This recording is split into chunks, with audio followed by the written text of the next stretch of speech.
Pak Udin.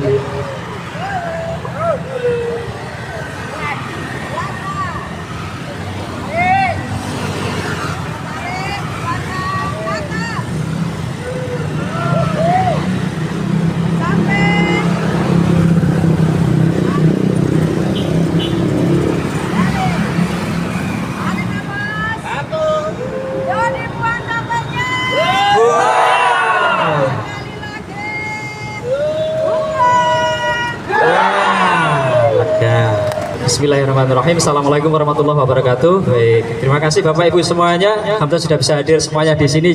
Seperti tadi yang disampaikan, sesi yang saat ini adalah kita halal bihalal atau salam-salaman saja. Silakan menyesuaikan saja karena tempatnya seperti ini. Kita tidak formal, sambil santai guyonan, tidak apa-apa ini ya. Silakan. Bapak Ibu lama tidak berjumpa setelah awal Ramadan sampai dengan sekarang hampir pertengahan Syawal ya, di bulan Syawal kita baru bisa ketemu ya. Alhamdulillah kita masih diparingi sehat walafiat ya, masih dalam wajah-wajah yang ceria, ketemu anak putu saudara semuanya ya.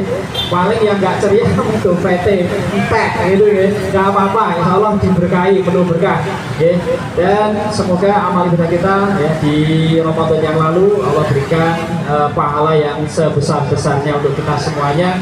Tak lupa saya pribadi ya, kemudian mewakili klinik Aslam Medika dan tentunya seluruh pengurus mengucapkan minal aidin al faidin taqabbalallahu minna wa minkum. Kepada Bapak Ibu semuanya mohon maaf lahir dan batin ya, kita saling memaafkan. Silahkan, yang penting sebelum Bapak Ibu duduk semuanya bertemu bertatap muka dan bersalaman ya. Kalau ada hal yang perlu disampaikan karena ada kekhilafan kesalahan, afdalnya bisa disampaikan secara langsung. Namun kalau tidak mengapa ya, insya Allah saat ini Bapak Ibu hatinya sudah membuka seluas-luasnya pintu maaf kepada kita semuanya, sehingga ke depan kita nyaman, enak, tentram, terutama dalam mengikuti kegiatan Prolanis Assalam Medicare ya.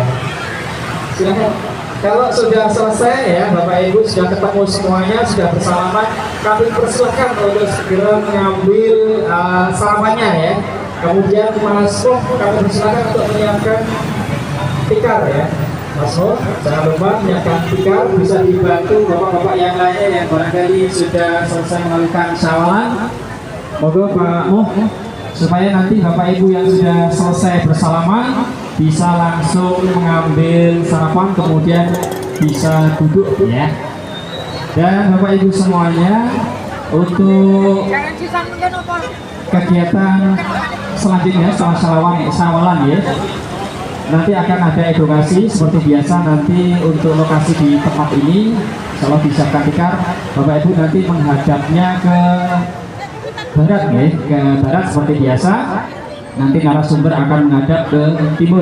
Dan tadi sudah disampaikan bahwa pengisi materi pada pagi hari ini dari dokter rumah sakit Indriati, insya Allah sudah hampir datang ya.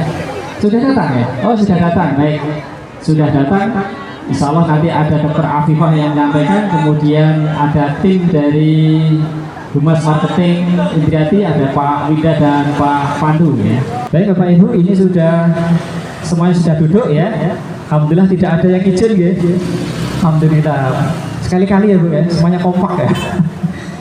Kita bisa meluangkan waktu pada pagi hari ini. Untuk kegiatan selanjutnya saya kira kita undang Pak Kamto ya, selaku Ketua Paguyuban Pengurus, untuk bisa memandu kegiatan sesi penyuluhan ya. Insyaallah nanti akan disampaikan oleh tim Rumah Sakit Indriati. Untuk waktu dan tempat kami persilakan Pak Kamto. Bismillahirrahmanirrahim. Assalamualaikum warahmatullahi wabarakatuh.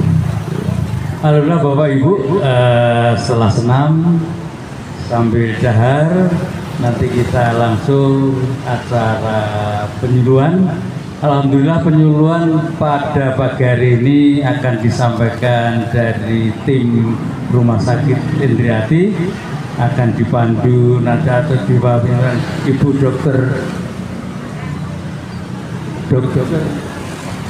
Dokter Afifah. Nanti kalau tidak ada perubahan, temanya adalah masalah diabetes dan hipertensi.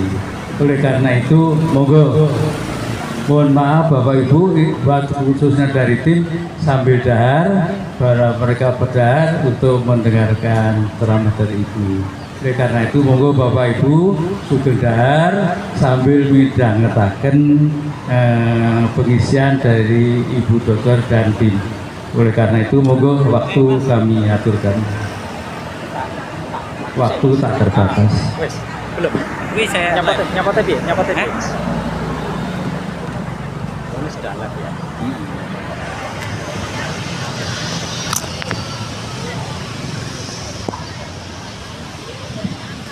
live dari tadi loh.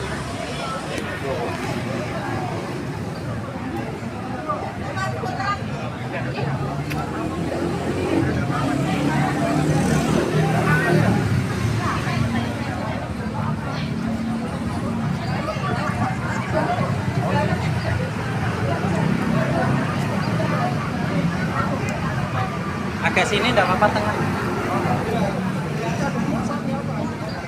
Atas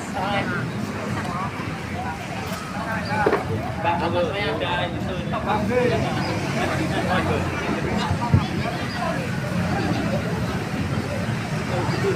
Enggak apa-apa. Assalamualaikum warahmatullahi wabarakatuh. Selamat pagi Bapak Ibu sekalian. Sebelumnya masih semangat ya setelah tadi senam. Baik, di sini perkenalkan sebelumnya saya Dr. Afifah, perwakilan dari Rumah Sakit Indriati Solo Baru. Di sini mungkin akan sedikit sharing ya, berbagi tentang hipertensi dan juga diabetes mellitus. Ya mungkin dari Bapak Ibu sekalian di sini sudah tidak asing ya tentang hipertensi atau tekanan darah tinggi dan juga diabetes mellitus atau penyakit gula. Ya, hipertensi merupakan keadaan di mana tubuh kita itu memiliki tekanan darah yang tinggi. Apabila diukur dengan tensi itu biasanya lebih dari 140/90. Nah, di mana keadaan tensi tinggi ini yang terus-menerus tentunya akan menyebabkan jantung kita itu saat memompa darah ke seluruh tubuh itu terus-menerus akan menyebabkan kelelahan. Di mana kelelahan ini tentunya akan menyebabkan bisa pembengkakan jantung, kemudian kerusakan pembuluh darah, dan juga bisa mengakibatkan komplikasi pada organ lainnya. Lalu untuk diabetes sendiri atau penyakit gula ya, itu bisa disebut dengan penyakit kronis atau menaun, di mana ini ditandai dengan kadar gula yang tinggi. Apabila dicek dengan alat GDS atau stick, itu misalkan Bapak Ibu sekalian sebelumnya belum berpuasa atau diceknya secara acak, itu nilainya di atas 200. Namun apabila sebelumnya Bapak Ibu sekalian dianjurkan untuk berpuasa terlebih dahulu minimal 6 jam, itu nilainya akan di atas 125. Jadi minimal 126 itu bisa curiga, oh kenapa ini kok gulanya tinggi, berarti perlu dicek lebih lanjut. Apakah ini memang dalam keadaan saat ini saja gulanya tinggi atau memang ada riwayat atau keluarga sendiri yang memiliki riwayat gula kayak gitu. Lalu mungkin apa saja yang risiko terjadinya kedua penyakit ini? Untuk risiko terjadinya kedua penyakit ini sebenarnya hampir mirip ya. Seperti yang pertama, nggak apa-apa Bapak Ibu sekalian sambil makannya. Jadi ini ya, untuk risikonya yang pertama adanya riwayat keluarga. Mungkin dari ayah dan ibunya atau kakek nenek, apakah ada riwayat yang memiliki hipertensi ataupun diabetes mellitus kayak gitu. Lalu apalagi faktor risikonya yang paling mempengaruhi adalah pola hidupnya ya. Makannya bagaimana, apakah tidak dibatasi asupan garamnya, gulanya atau lemaknya. Kemudian juga apakah kegiatan sehari-hari, aktivitas fisiknya memenuhi atau mungkin lebih banyak rebahan, itu pasti berbeda. Karena energi yang ada di tubuh kita tidak terbakar dengan baik. Lalu yang keempat adalah pola tidur atau istirahat yang tidak teratur. Atau mungkin sering begadang atau tidurnya tidak teratur. Biasanya jam 8, kadang jam 10 kayak gitu pasti akan menyebabkan ketidakseimbangan hormon dalam tubuh. Hal ini tentunya akan mempengaruhi juga nanti kadar gula dan juga tensi di dalam tubuh kita. Yang kelima adalah bagaimana cara kita mengelola stres. Jadi stres berlebihan atau pikiran yang berlebihan tentunya juga akan menyebabkan ketidakseimbangan hormon. Hal ini pada saat tubuh kita stres ya, itu akan menyebabkan pengeluaran hormon stres atau hormon kortisol, di mana hormon ini akan menyebabkan peningkatan kadar gula di dalam tubuh. Selain itu, keadaan kita yang stres terus-menerus akan menyebabkan pengaktifan saraf, di mana pengaktifan saraf ini tentunya akan menyebabkan tensi di dalam tubuh kita akan cenderung naik. Maka dari itu, stres yang berlebihan akan menyebabkan risiko terjadinya tensi tinggi dan juga gula lebih berat. Kemudian juga paparan merokok dan juga alkohol juga memperberat kondisi. Mungkin selanjutnya adalah gejalanya ya Bapak Ibu sekalian. Tapi begini, hipertensi sendiri sebenarnya bisa disebut dengan nama penyakitnya silent killer, di mana orang dengan penyakit hipertensi ini cenderung tidak merasakan apa-apa, baru merasakan gejalanya ketika tensinya sudah terlampau tinggi, misal datang ke puskesmas atau ke rumah sakit, itu nilainya di atas 160/90, itu pastinya nanti datang dengan keluhan seperti pusing, mual muntah, pandangannya kabur atau ganda, kemudian ada sesak nafas, nyeri dada, dan lain-lain. Untuk gula sendiri sebenarnya memiliki gejala yang lebih khas ya daripada hipertensi. Kalau gula itu cenderungnya ada 3P. Jadi 3P itu sebenarnya kalau dalam bahasa medis polifagi itu adalah banyak makan. Jadi kayak tubuh kita itu cenderung lebih mudah lapar sehingga lebih banyak makannya. Kemudian polidipsi atau banyak buang air kecil. Jadi karena kita mudah merasa haus, makanya kita akan sering buang air kecil, terutama saat malam hari gitu. Jadi ada 3 macam yang paling khas, banyak makan, banyak merasa haus, dan juga banyak buang air kecil. Selain itu juga bisa ditandai dengan gejala lainnya, seperti juga pandangan mata kabur, atau misalkan punya luka itu nanti kok sulit sembuh kayak gitu. Lalu juga sering mengalami kesemutan. Nah itu bisa menyebabkan terjadinya tanda-tanda dari diabetes. Kenapa kok tubuh kita mungkin ya merasa apabila kita punya diabetes, tubuh kita kok merasa lebih mudah lapar? Karena saat tubuh kita memiliki diabetes mellitus, di mana diabetes itu sebenarnya bisa karena penyakit genetik Bapak Ibu sekalian, bisa juga karena kurangnya sehat pola hidup kita. Ketika genetik itu tubuh kita kekurangan hormon insulin namanya. Hormon insulin itulah hormon yang mengatur gula di dalam tubuh. Jadi gampangnya gini, gula kan dibutuhkan ya dalam tubuh kita untuk masuk ke dalam sel. Sel butuh untuk bekerja. Jadi butuh gula sebagai energi. Nah, si hormon insulin ini sebagai kendaraannya, pintunya. Jadi ketika tubuh kita nggak punya insulin, makanya gula di dalam tubuh kita itu akan cenderung tidak bisa masuk sel. Ketika tidak masuk sel, berarti nangkepnya si sel itu belum mana energinya kok nggak ada. Jadi kita akan lebih banyak makan lagi. Jadi perlu untuk menambah energi. Padahal yang bermasalah adalah insulinnya karena nggak bisa memasukkan glukosa ke dalam selnya. Lalu apabila diabetesnya itu karena kesalahan pola hidup, itu biasanya ada gangguan dalam insulinnya. Jadi insulinnya itu bukannya berkurang seperti penyakit genetik sebelumnya, tapi insulinnya itu mengalami gangguan. Jadi gampangnya itu pintunya rusak atau tidak sensitif. Jadi gulanya tidak bisa ditransfer dari darah ke dalam sel kayak gitu. Lalu bagaimana caranya mencegah komplikasinya? Karena tensi tinggi ataupun gula darah yang tinggi ini tentunya akan menyebabkan komplikasi yang lebih lanjut ke organ-organ yang penting ya terutama. Kalau ibaratnya orang dengan hipertensi, itu kan kalau tensi tinggi terus-menerus akan menyebabkan pembuluh darah di dalam tubuh kita kan menyempit. Seperti halnya kita misal menyiram tanaman. Kita menyiram tanaman, misalkan tanamannya agak jauh kan kita akan memencet selangnya. Tujuannya biar airnya bisa sampai ke tanaman tersebut. Sama halnya dengan hipertensi, ketika lumen atau pembuluh darahnya ini diameternya mengecil, lama-kelamaan kan aliran darahnya itu akan berkurang.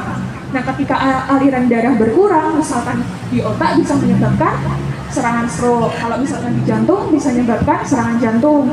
Misalkan di ginjal bisa menyebabkan serangan gangguan ginjal seperti itu.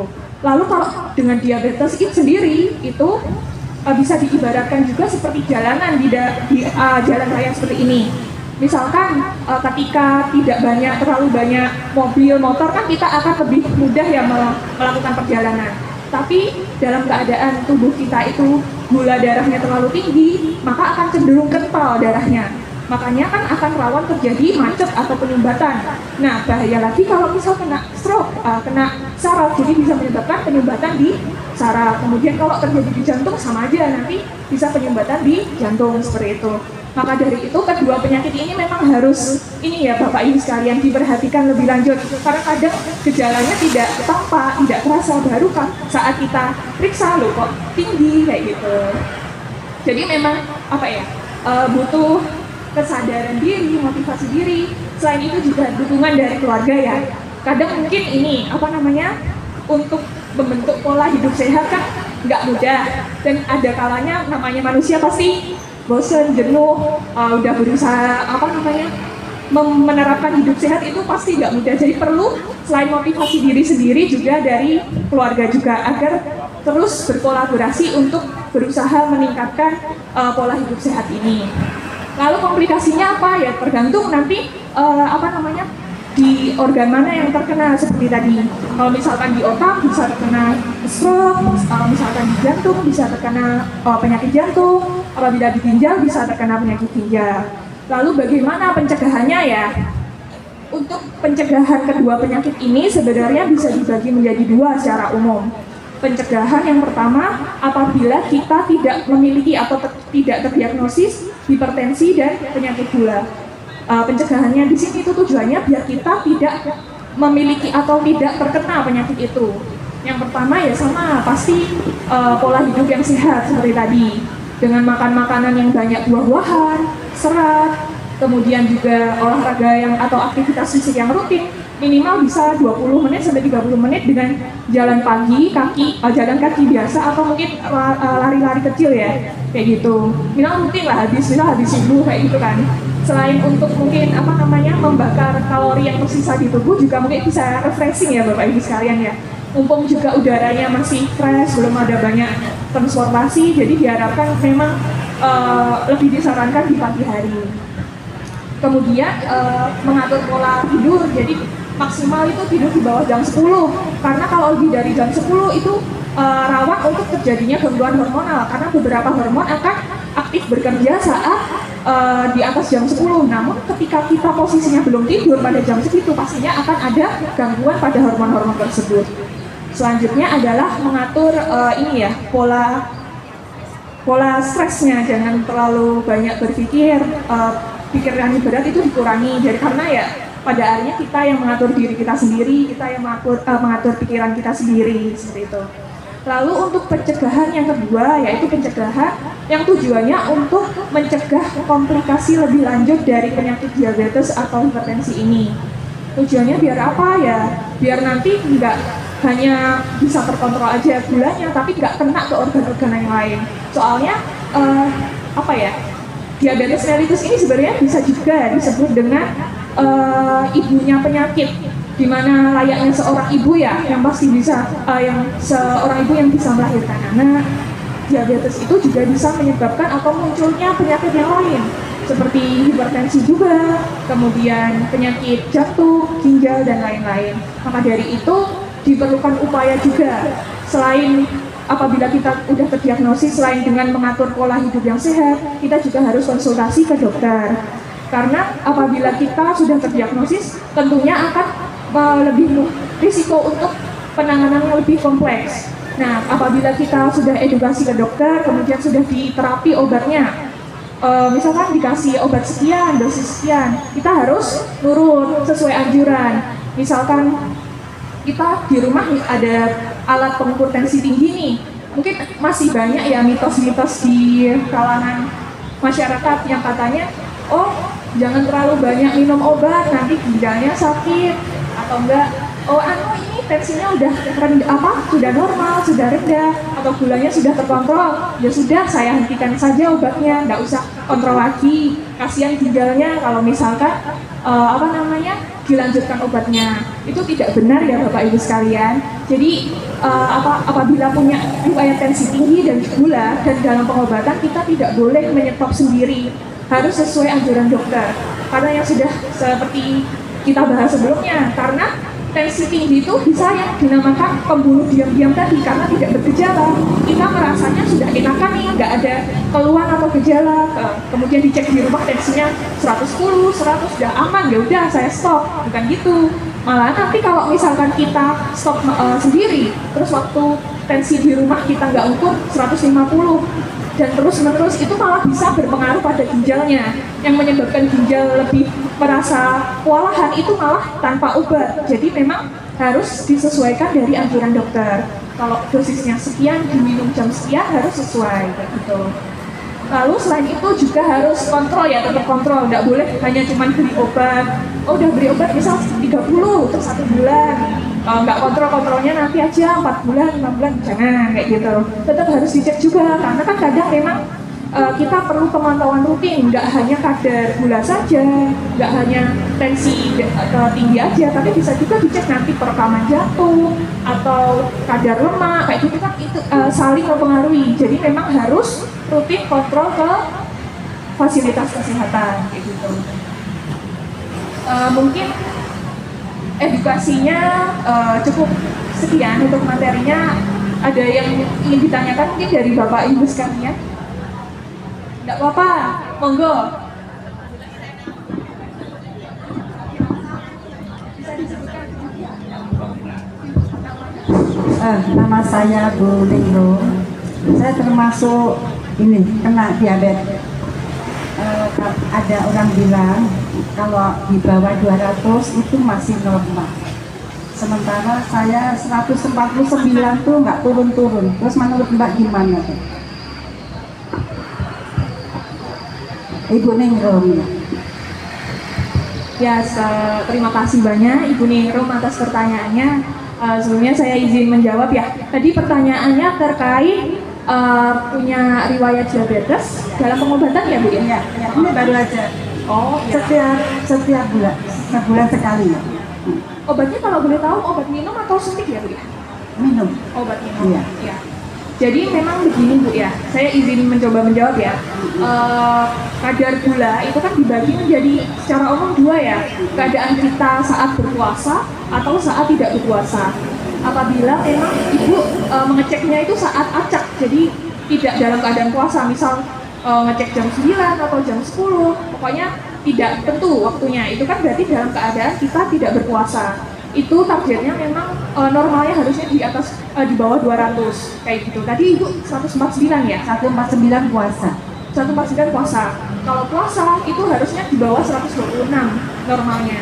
Jadi memang belum memenuhi target ya Bu ya. Tapi tidak apa-apa, karena kan obat-obatan itu kan juga perlu proses kayak gitu. Yang penting Bu Ningrum itu caranya meminum sudah tepat, misalkan sebelum makan atau saat makan atau setelah makan.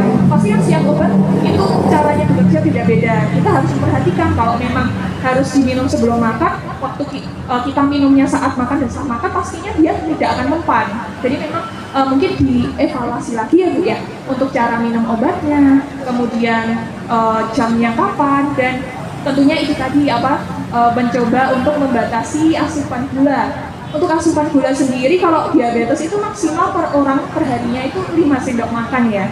Jadi kalau lebih dari itu ya itu risiko untuk naik lagi gulanya. Mbak mau tanya lagi, katanya sudah nggak boleh minum yang manis-manis. Tapi kan kadang-kadang kita ada untuk olahraga, tenaga itu gimana Mbak? Butuh gula. Menurut Mbak gimana? Ya, terima kasih Bu ada pertanyaannya. Untuk minum manis itu sebenarnya bukannya nggak boleh, tapi dibatasin kayak gitu. Seperti yang tadi saya sampaikan, maksimal satu orang itu per harinya 5 sendok teh, sendok makan, iya mohon maaf, 5 sendok makan. Jadi kalau semisal Ibu mau minum misal jus jeruk dicampur dengan gula tidak apa-apa, yang penting tidak melebihi dari batas maksimalnya itu. Walaupun gulanya udah agak tinggi, nggak apa-apa. Kalau gulanya agak tingginya masih normal atau mepet-mepet normal sebenarnya tidak apa-apa. Oh, iya. Kalau misalkan jauh, ya kita harus yang kontrol diri sendiri. Iya, makasih ya Mbak. Makasih. Sama-sama Bu. Mungkin ada yang ingin ditanyakan lagi, Ibu atau Bapaknya?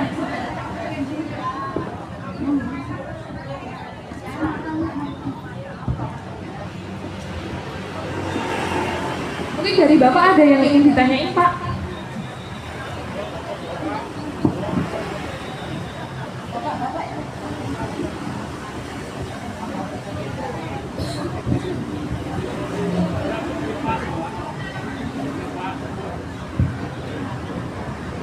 Baik, mungkin cukup sekian untuk sharing atau berbagi terkait sedikit tentang hipertensi dan gulanya.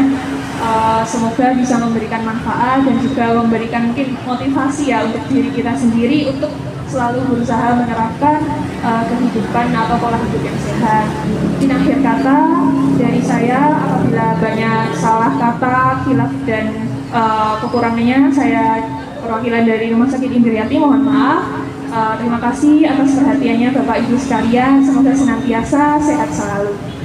Assalamualaikum warahmatullahi wabarakatuh.